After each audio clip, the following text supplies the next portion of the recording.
Welcome back, episode 10, season 2, Wonkyfied, Nerd Culture Christianity. Again, I'm joined here with Paul Carby, Hey, Professor, Youth Pastor Extraordinaire. Again, we're just working our way through these episodes, but in a very meaningful way, and hopefully a way that's meaningful to you. And we have some big plans for taking this examination to another level. Shortly, we'll talk about that in future episodes. You know, gotta have a tease there. Keep it there. And we actually we were a little unfair here. We teased this opening of this episode, right? In the last episode, episode 9, we finished with there's a big twist, and if you've seen the episode, you know the twist. If not, not. So we're going to reveal that now. And just for a reset, we are discussing The HitchHiker, which is an episode from January 22nd, 1960, second season of The Twilight Zone, and starring Inger Stevens. And you had the name of the hitchhiker. I didn't. What is his name? It's Lewis something, I thought. Yeah, Lewis. No, Leonard Strong. Leonard Strong. Okay. Yeah. These are the two main characters in the show. There's a few others, and we get to hear. We don't. I guess there's 4 or 5. I'm trying to think of even like the bit players, but probably the third most important person is Mom, Nan. Yep. Inger Stevens portrays Nan, who's making a cross-country trip from New York to LA. From New York, which more people will be familiar with when you think of the population explosion and migration. Yep. Slow east moving west, and how there were fewer people west, and so that in and of itself kind of has Twilight Zone appeal. And so we've walked everyone through this trip she's making, this hitchhiker that she keeps seeing. Mm-hmm. Hasn't picked up. She just keeps seeing. Right. And did you look up there? Did he say "going my way"? Is that his famous? Maybe you want to take a quick look at that, because he has the same quote every time. Yeah, or like you got room for a ride or something to that effect. Room for one more or something, I think. Yeah, room for one more. Room for one more. Room for one but more. It's very minimal. Like I think it really only happens maybe one time. Yeah. I mean, you know, the guy got paid for literally 2 lines. That's a great job. Yeah, I'm just thinking there's some symbolism to the line and what he. Yes. Now the final line is kind of the stinger. And that's one thing we had talked about last episode, is how all of these episodes that we've talked about, especially, kind of have that one famous line. That one really quotable line. And our next episode we're going to get to is also the same. But even in, Time Enough at Last, that very famous, well, that's not fair. That's not fair at all. That's that parody line, that one famous line. In this case, the final line from The HitchHiker is by far the most famous. So it's great TV. Mm-hmm. Great TV writing, but most of all, it's just great writing. Absolutely. And one of the things, and I know we keep delaying the inevitable, but talk about tempting fate here. We keep delaying the spoiler. But one thing I want to say as we set this up also, once we reveal, which probably by now most of the readers have figured out, or listen, kind of the twist on this, we have to remember, as you said once before, Serling, is doing in real time what we have already considered to be conventional tropes. Right. This trope, as we reveal it, should be very familiar to people. Most people are like, "Oh, I saw that coming a mile away." Well, there's a reason why you saw it coming a mile away, and that's because Serling set up those trope conventions early on. So. Right. And he may have transitioned some of that from the written word broadcast, and he may have expanded the audience. But yeah, that's one of the things that I mentioned. One of the themes, I had those 10 Twilight Zone themes, and one of those was there's all these tropes that people were like, well, I've seen that in this movie. Like in this one, we're about to say, we'll name some of the movies in a minute. But we've already seen all of this. But yeah, that was because you had not seen the Twilight Zone yet. And Twilight Zone Right. is the first time we see any of these. And so Serling and his merry band of writers are coming up with stuff that no one else has ever seen before. So we get to this point, and there's much going on.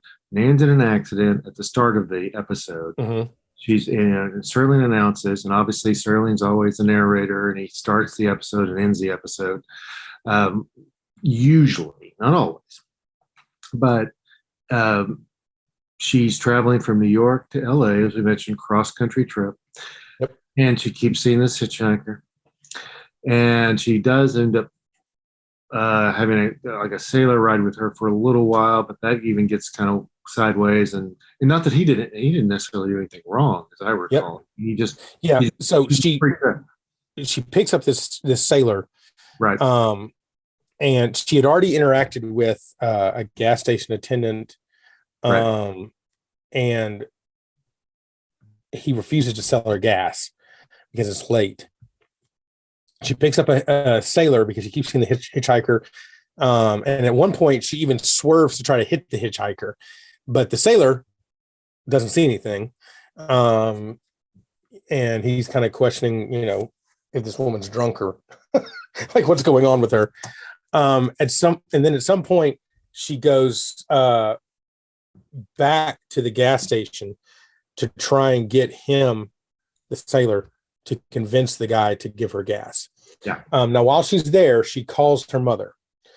And when she calls to talk to her mother, she doesn't get her. She gets, I guess, the assistant or a friend or something to that effect. And the lady says, well, her mother's not here, or this mother, Miss Adams, isn't here. She's been in the hospital since her daughter's car wreck. And she said, well, what do you mean? She said, well, yeah, the shock of her daughter dying sent her to the hospital. And of course, this is where you have this, dun, dun, dun kind of moment that Nan, Nan this whole time has been dead. And again, most of our probably listeners at this point are like, yeah, saw that coming a mile away, no question. But there's a reason why. And that is because the great writing so long ago set this up. And so, I mean, these tropes have been played out so many times. One of the ones we talked about that I mentioned was a very kind of schlocky, bad movie from the 60s called Carnival of Souls that came out in 1962. Yeah. And it was actually re-released in color in the 80s. And I saw it on Mystery Science Theater 3000, where, of course, they're riffing it and making fun of it and how bad it was, because it was pretty bad. But follows a very similar idea. This, younger blonde girl, car wreck. I think in that case, the car falls off a bridge into the river. But she swims out, gets out, goes to her job, lives her life, but she keeps seeing this figure that follows her. Now that one has a much more menacing ending to it, as she finally realizes she's dead, and these souls in the carnival are expecting her to come join her. But in this one, we have a very different ending. And this is where I think we want to pick up this idea really quickly of establishing death as a character. We have this hitchhiker following along. Again, most people by now probably figured out this is the personification of death. And he has this great line where at the end of it, you see Nan transition from fearful young woman to, once she gets off the phone with the lady, this total cold, resolute. It's almost like, gets in her car. She tilts up the mirror and sees him in the seat beside her or behind her. In the back, he's in the back seat. He's in the back seat. And that's when he says, I believe you're going my way. Yeah. Classic line. Obviously, death is now riding with her. She has to go into the inevitable, whatever their version of afterlife is. Yeah. And so we see this personification of death. And the reason I made such a big deal last episode about the fact he's not menacing, he's not intimidating, he's just there, is because the Twilight Zone has their own interesting versions of who Death is. We see him 3 times distinctively in the original series. Once in Another for the Angels, or One for the Angels, where he's more like One for the Angels. He's in one episode, episode of the second episode ever. Yeah, second episode ever, where he's dressed more like in a black suit, like almost like a businessman. Right. But it relates to the character in that movie, and we're not going to talk about it. But he's a pitch man, so he's pitching ideas for marketing products and things like that. And so it would make sense that who he's engaging with is this very business-minded person. Yeah. In this case, Nan is driving cross country. Who is Death to her? This unnamed hitchhiker. Yeah. And so we see this character changing, and we're going to talk about it again in a minute, a different version of it. But it's interesting to think about our own perceptions of who Death is and how we personify him. And again, this is an early church, ancient world, I guess you could say, but especially in the medieval Christian context of, the Grim Reaper, the angel of death coming in. Who is Death? How do we personify him? How do we? Because we can personify him, we can avoid him. It's kind of, I think, the psychological idea. If we can figure out what, and that's leading us to our next episode. But there's a couple of things. A couple of thoughts I had. One, I don't know if it was completely obvious that the hitchhiker was Death. Not at first, no. Right. And I'd also note that we knew the hitchhiker was trouble. And of course, we always are told, and I don't know what the thought process of hitchhikers in the late 50s, early 60s was, but it was fairly prominent in the 70s. And my mom said, never pick up a hitchhiker. They're dangerous. You don't know what's going on. And this was when I was like 7 or 8 years old. I'm like, well, I'm not driving, so I don't know what you're talking about. But you would always have that fear, and a lot of the fear was the unknown, because you didn't know what was going on with that hitchhiker. And I actually had a very kind of a jerk of a friend who would, once we started driving, we would still, this was in the 80s, and he would see a hitchhiker, and he would pull over like he's gonna, pick the hitchhiker up and then floor it. And oh man, yeah, I'm not gonna say his name, but he was, it was. Hopefully he's listening. Yeah, hopefully he is. Yeah, because it was he may have forgotten that he did that, but it was one of his life's simple pleasures, I guess, just to be able to do that. But what we know that the hitchhiker is trouble. Yeah, that when you know something. Hitchhiker is a Twilight Zone manifestation, and something bad is. And I always thought whenever I saw the episode, first time I saw it, I thought, okay, something bad is going to happen to Nan. And I think that the reason I thought, and the hitchhiker is going to be the source of that. I think the reason I thought that was going to be the event, because obviously that's not what happens. Because Nan's, that's what's kind of weird. The whole episode, Nan's been dead. And so it already happened, and he's just the one carrying out the events. But there was a similar episode in the 80s series where I think I'm remembering this correctly, but like the woman, it's a woman again, and she's having and she's involved in a relationship. She's driving home from that, and she sees this hitchhiker, and she eventually hits the hitchhiker, and he has just kind of a ghoulish face, and he ends up on the hood of her car, which is in the garage, but she thinks she's safe in the garage, but then he ends up there. But it was very the protagonist, if you will, was in this one, Inger Stevens, Nan is just an innocent bystander. This wasn't the case. Maybe it's because it was the 80s. Everybody was just messing around doing things they shouldn't have been doing. But there was this sense that the person had it coming. Yes. Whereas that's the difference between, because in the discussion of fate, and that we know death is all part of every living being's fate. Right. There's not this weighing of justice, of right or wrong. Right. And as you mentioned, I found several verses that address this personification of death and what death is like. And there's various incarnations, but usually it's skeletal. Usually it's frightening. But Serling in the Twilight Zone doesn't take that approach, right? Yeah, it definitely seems like there's, and honestly, I haven't really wrestled with how, or I don't know how fully to make a complete sense of this. Like, they're obviously choosing iterations of death for a reason, but it's almost like it's not meant to be feared so much as it is just accepted. And I think that's kind of where we're going with this idea, the fate accepted. Death is not meant to be feared. It's meant to just be accepted and to go along with it. Yeah, but that's interesting, because we think about Nan's reaction, because Nan's freaking out when she sees the hitchhiker. She still thinks she's alive. Yep. But once it's clear that she is, and to use one of the weirdest synonyms for death, she's expired. Yep. That she's like milk. That she is more accepting of, okay, this is my fate.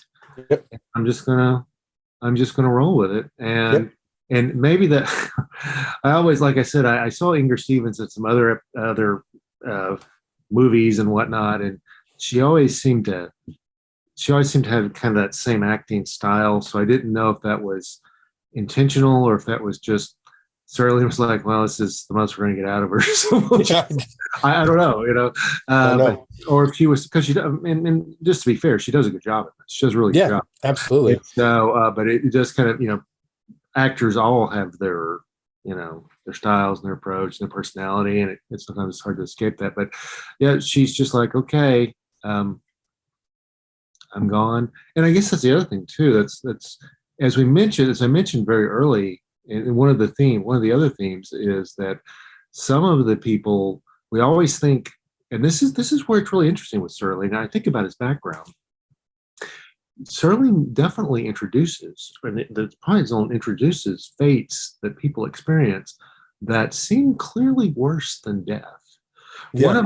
One of my seasons, or like my first episode, which I'll direct people to it if it's strictly audio, and if you can understand I don't know how good sound quality was, but if you want to listen to it, it's good. But it talks about disorientation and being disoriented. And the example I gave was when my first kid goes off to college, and I can talk a little bit more about that as we move more to that subject. But there's these and disorientation probably doesn't do what happens to some people in Twilight Zone justice. I think there's several episodes where people just start disappearing and you don't know where they go. Yeah. And there's some where people think they're people and they're not people.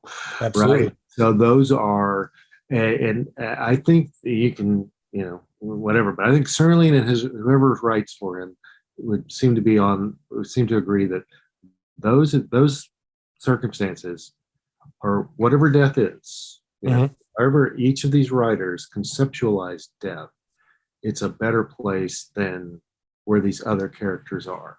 Oh, absolutely. I can think of several. I mean, and I know these are some we've only just mentioned or don't have time to get into, but like To Serve Man, I mean, that's obviously death is a much better fate than that. We have Eulogy, Elegy, which we'll talk about later. That, death is definitely a much better fate than that. All these different elements. It's almost like in the Twilight Zone, death is probably the most neutral ending you could have. And I think that's really, I think the point they're trying to make is that it's not something to be feared. It's just something meant really to be accepted. And we see that especially in this next episode we're going to talk about, where it's not something to be feared. It's meant to just be embraced. And that's actually one of the that's probably the most famous quote from that episode, is the idea of the fear of the unknown, which we'll get to in a second. Yeah, and that's going to be season 4, 3. Season 3, right? January 5th, 1962. That's right. It was towards January 5th, 1962. Yep. Nothing in the Dark. And one of the things I wanted to mention, you in episode 9, our previous episode, you mentioned watching Stranger Things with your wife, and how once you're watching it at night, and how whenever you watch something that's a little scary or off-putting before you go to bed, you have to turn everything off. You're like, okay, I know there's nothing. I know there's nothing in the dark, right? Yeah.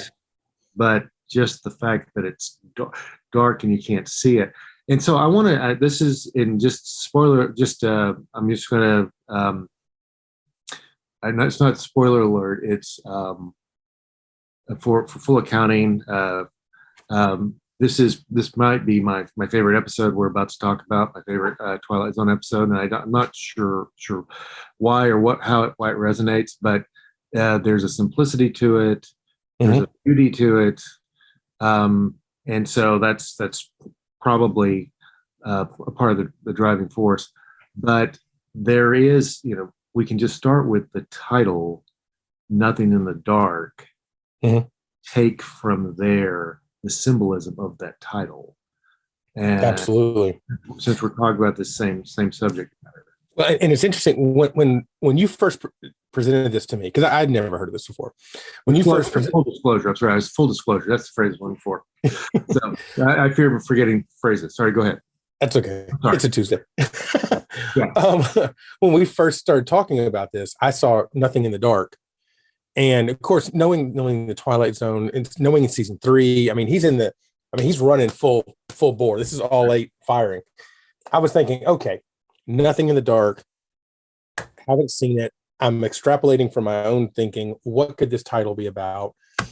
Probably, some supernatural something. I had all sorts of wild ideas. You're right. The simplicity of this.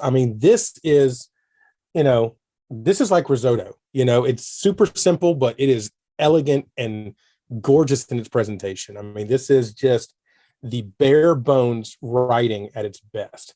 And the title, as we talk about, is a reference to the fact that of fear. There's nothing in the dark to fear, is the idea. And so, yeah, just even taking from the title, this is obviously a psychological play on the fear that exists potentially in the unknown, in the dark. Because there's nothing in the dark. Yep. At least that's what the title in the episode is telling us. But how do we know? Until you go there. Until you go. And all these things we keep coming back to, this idea of embracing it, just go. So want to start talking about it? Yeah, I'm ready to go. Okay, right. I want to get. I hate to.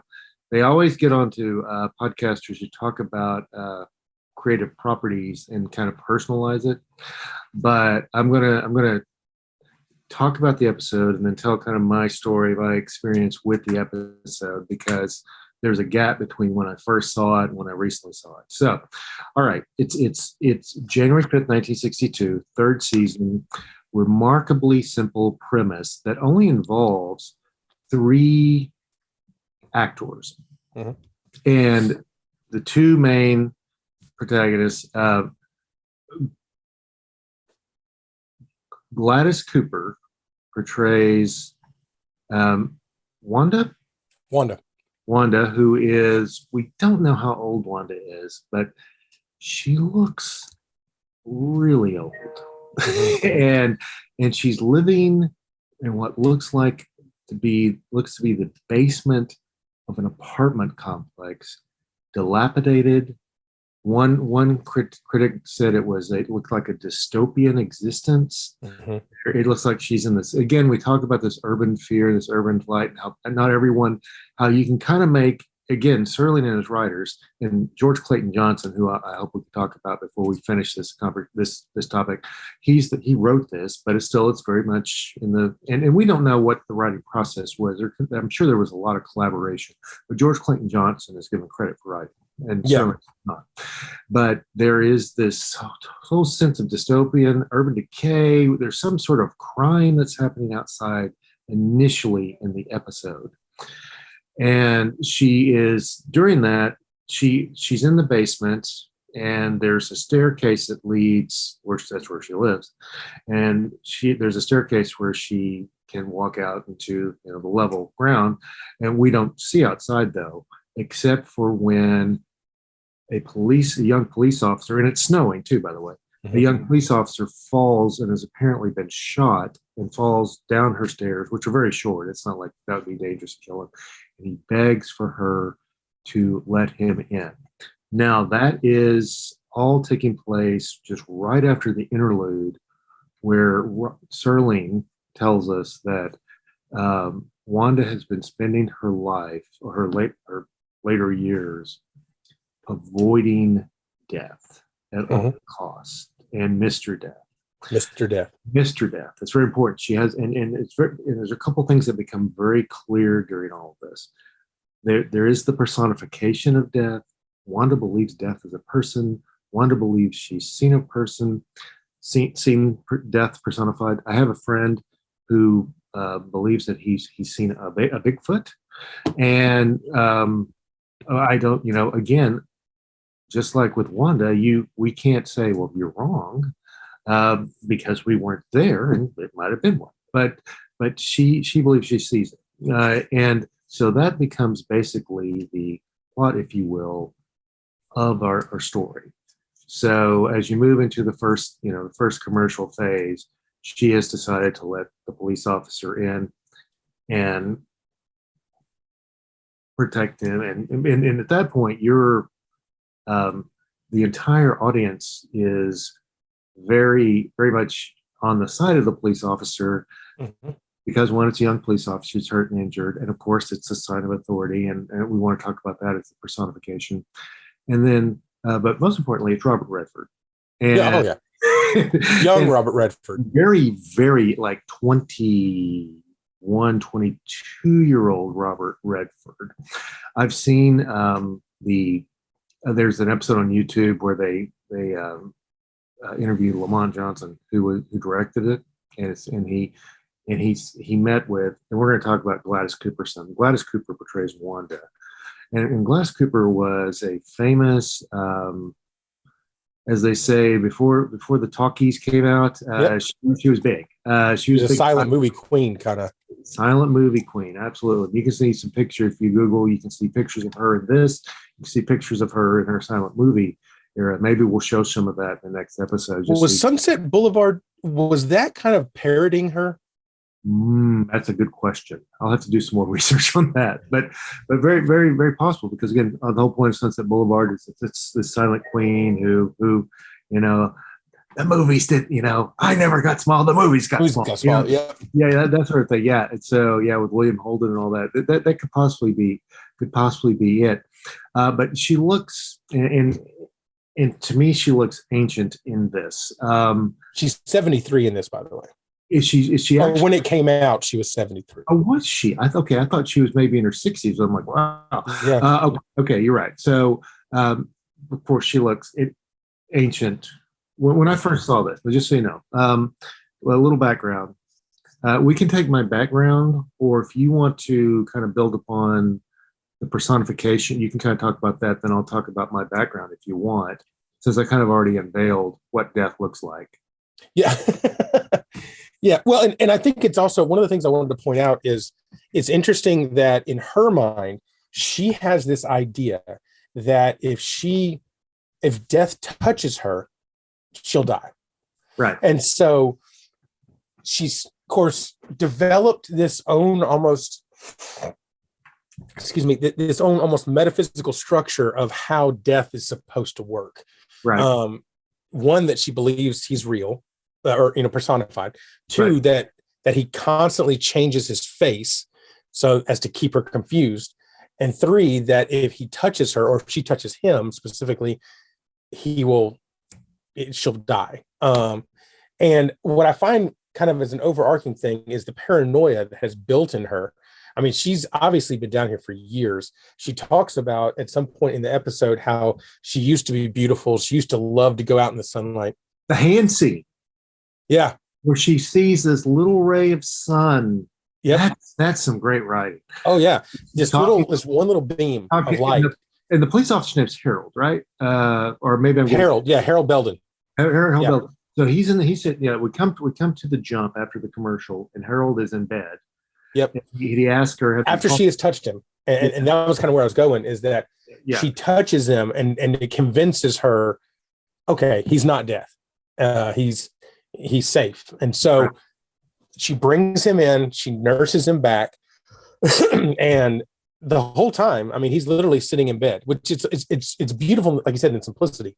She has this great kind of, we call it exposition dump, but this great kind of exposition dump as to why she's here, talking about, her own metaphysic of death, how it's coming for her, which I find interesting. She talks about how no one else can see the truth, or people around her didn't see the truth, and she didn't see it when she was younger, but now she sees death everywhere.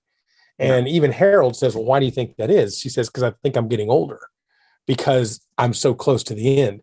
And so she thinks she's basically kind of in this almost like what's the movie, Final Destination, that movie from the early 2000s, where they're like one step ahead of death the whole time. They can figure out his plan and escape death. This kind of goes back to that idea of outrunning fate. We're trying to, prolong this process. She thinks she can outrun death by being one step ahead of him. And again, that's another classic example of this show being in that case 4 decades ahead, 40 years ahead of the curve, right?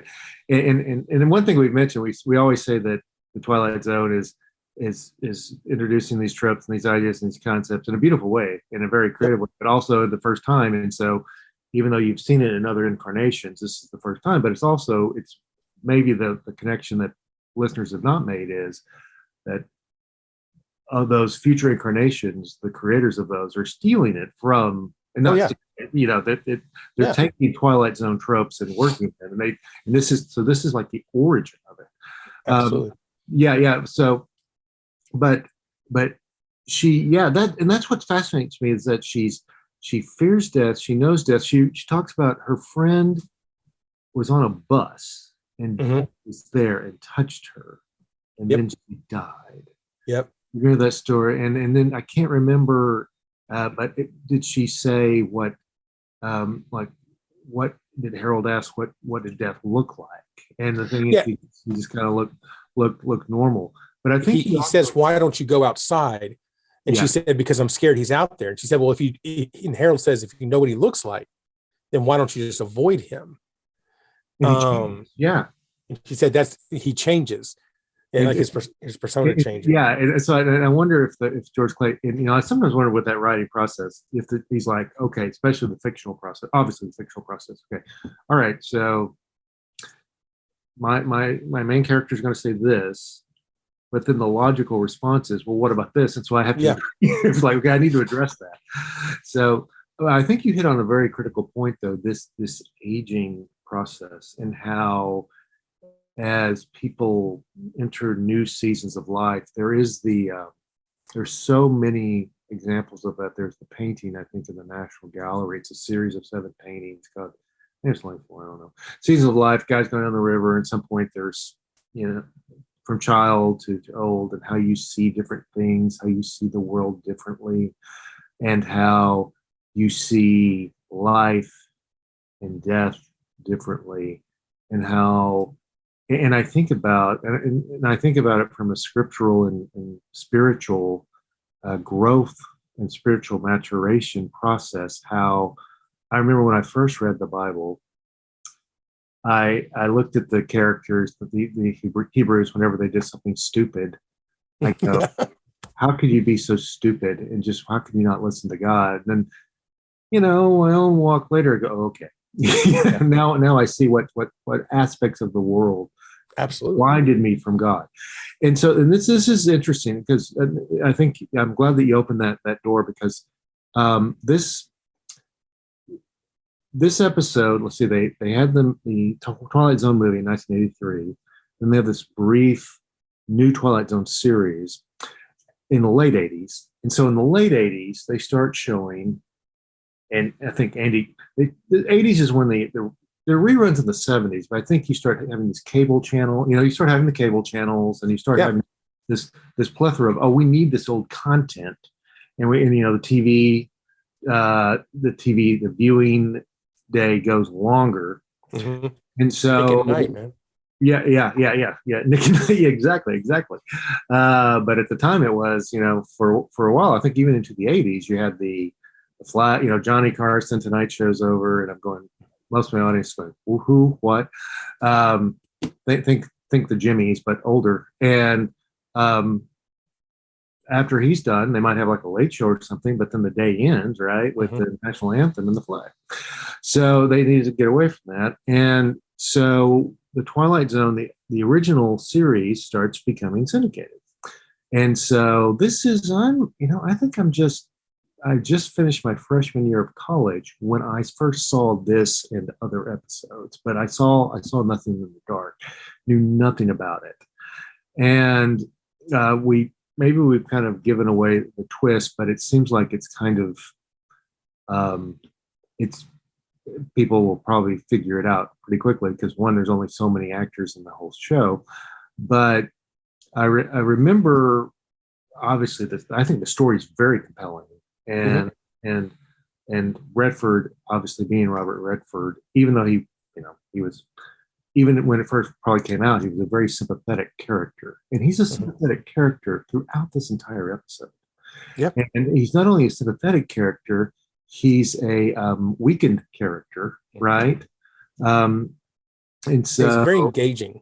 Right, very engaging, and the thing is, he's also very concerned about Wanda.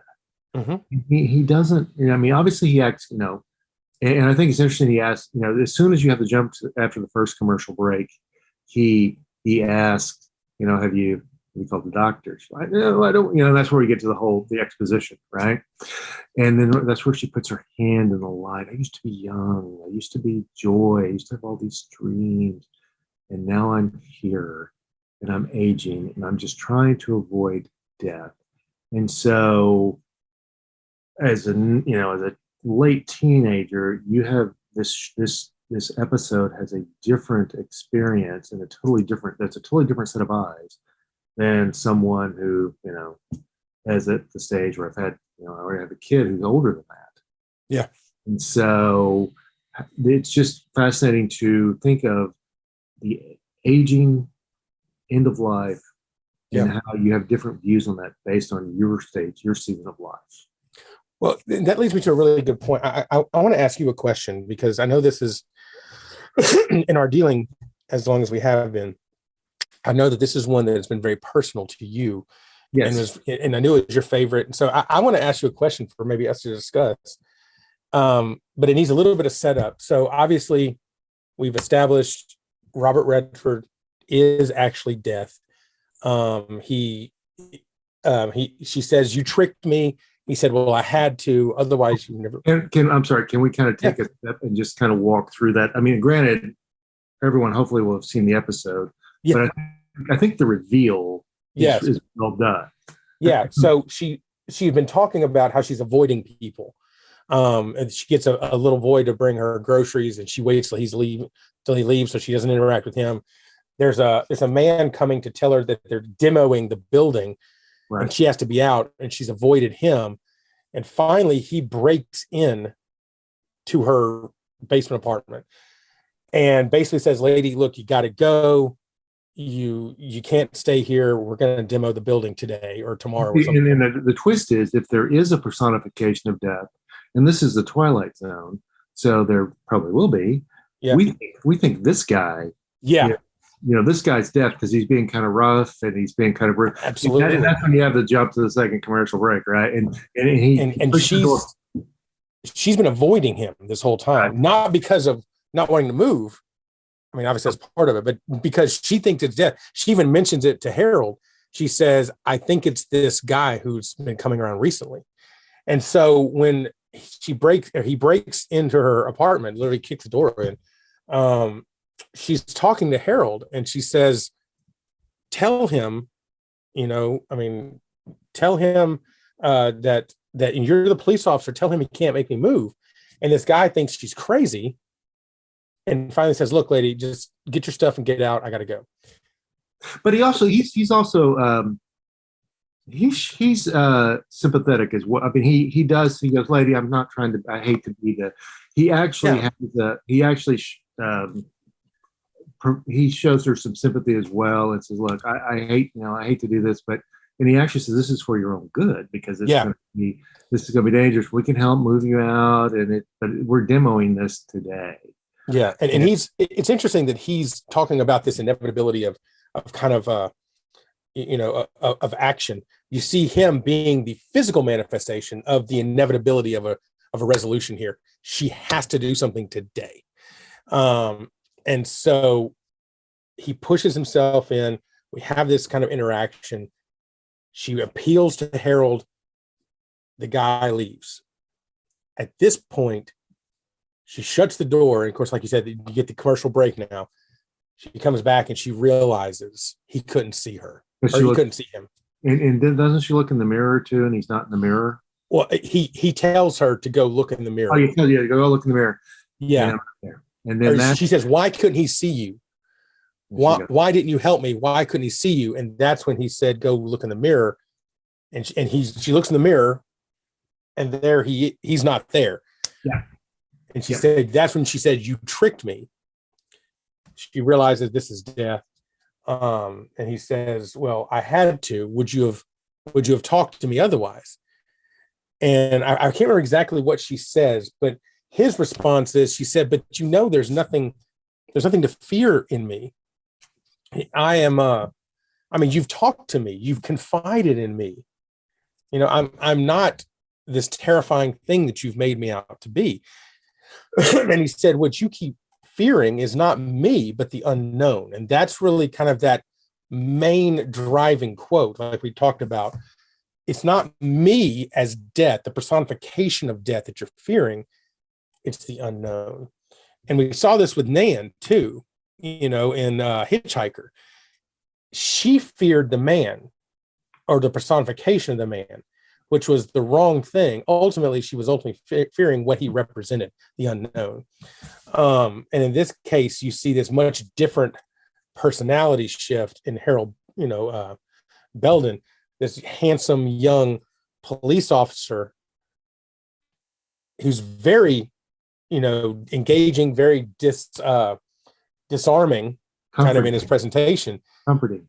Yeah, very comforting. And you, since it's the Twilight Zone, especially since this was one of the first few episodes I'd seen of the Twilight Zone, absent the movie, I didn't know how it was all the way through. I'm like, okay, is he tricking her? Because I think that's part of it. You're like, okay, when she says, all right, you tricked me, you think he's going to trick her and, do what death does. But the end is just this beautiful scene where he shows her respect. And I looked this up. He calls her mother. Yeah, he does. I thought that stood out to me. I'm like, that's interesting. And I think that was an old English. It's like when you might call, and we may want to look this up a little further, but from what I've read, that's like calling a Christian brother or a Christian sister. There's just this upper sign. You're an elderly, you're an elderly woman. And, endearing respect. This is an endearing respect term. You're not, And so I'm not sure why George Clayton Johnson used that term, but it is just a beautiful sense. And I think it also hammers home the sincerity. Yep. Death's sincerity at this point, how he is not there, because we've always personified death as just, okay, I'm just taking. The Reaper, I'm going to take you. Right. And call you, and but there's this sense that death is acting in Wanda's own best interest. Yep. Is that what you see? And then there's that beautiful scene, right, where he takes her hand, and then she goes, well, when does it, you know, he's like, when does this happen? it's already happened. And then you Yep. see her on the bed and she's passed. Yep. And then he just walks her, and they just walk up the steps, and they're Back out in the sunlight. Yeah, it's sunlight. Yeah, it's sunny, serene, arm in arm, and what she was experiencing was no longer there. There's a lot there. So much there. But I want to get to my question, because I want to get your thought on it. You know, one of the things we talk about in the Twilight Zone earlier is the idea that there are fates worse than death. Mm-hmm. Now, this one doesn't present that, but I here's my question. Do you think that Wanda was crazy? Like she was, and I don't mean in a colloquial sense, I mean, she set up this whole paranoid delusion. And you see this idea, because you brought this up earlier, as she's getting older, she sees what she thinks is death coming for people around her, and she's avoiding it. Whereas most people in a rational sense would say, people are just getting older and dying, and it's just not your time yet. But this is whole, like I said, metaphysical paradigm that she's created, how he changes face. You know, like when she talks about seeing her friend on the bus, not even to mention, I mean, in her mind, death touched her and took her. Not to mention the fact that it could have just been a colloquial, not colloquial, a coincidental thing where this person just happened to bump into this lady and she died. Right. So the question is, do you think that Wanda had literally lost her sanity in this process? Or do you think, I mean, because in the end, we are left with the fact that death truly was coming for her. We're left with this weird tension of, well, she technically was right. What do you think? Okay, so there's a couple of things, and there's a lot to unpack there. And there's two questions, that being one that I was wanting to address. We've been going for this episode's kind of drifting, not drifting. We've been great, but it's the time frame is kind of getting to we're past the 45-minute mark, so which is fine. But that question I want to address, and then why is this one of my favorite episodes, or perhaps my favorite episode? Absolutely. I want to address that, but I think I'm going to address that, as they say, on the jump in episode 11, and that can lead us into it. So, wouldn't you say, and at least we're putting ourselves within the confines and the context of this episode, okay? And wouldn't you say two things in response to that? Since death does appear in a personified physical form, that she was seeing death in those other times. Although she could have been, and that's the thing, and that's really the ambiguity there. Yeah. What did she make this up? It seems as though we have some proof that she wasn't. Yeah, I think again, throughout the episode, you, the viewer, should or making the assumption that she's gone bonkers. Mm-hmm. She's old and she's come untethered and she's living in this dystopia. And there's also the theory that whatever's going on out there is not real. Mm-hmm. Like the robber, that would obviously it's not, right? Because that's a lot of things, the connection people don't make is that Robert Redford ends up there because he's a police officer in a chase, and some bad guys that are the bane, that are basically part of her existence that she's hiding out from. That obviously couldn't happen because he's not really a police officer, right? He's dead. He's just manifesting himself in perhaps the only form that Wanda would allow in, and in the only situation. So there's a couple of things that a couple of directions I was thinking. One was that this is all in her mind, and death is just exploiting that, tricking her. And when she says, "You tricked me," the whole thing, I think, had some trick elements to it, but it's a manifestation of what is in her head. Yeah. And but then it comes down to, okay, is Wanda lost it, become completely unspooled mentally, or is Wanda just experiencing what aging, and this is one of the reasons I think aging is such a value, and then she talks about aging. This is not just about death, it's about aging. Yeah. And the experience of aging, and how your fears, and especially your fear of the unknown, becomes heightened. And at that age, especially at that time, not just her physical age, but the fact that she was born in 1890s. She was born in the 1890s, at least Gladys Cooper was. This is the 1960s. We think about all the radical digital changes that we've experienced during our lifetime, but they're not physical in the way that hers were, right? They were digital. Like this is an example, right?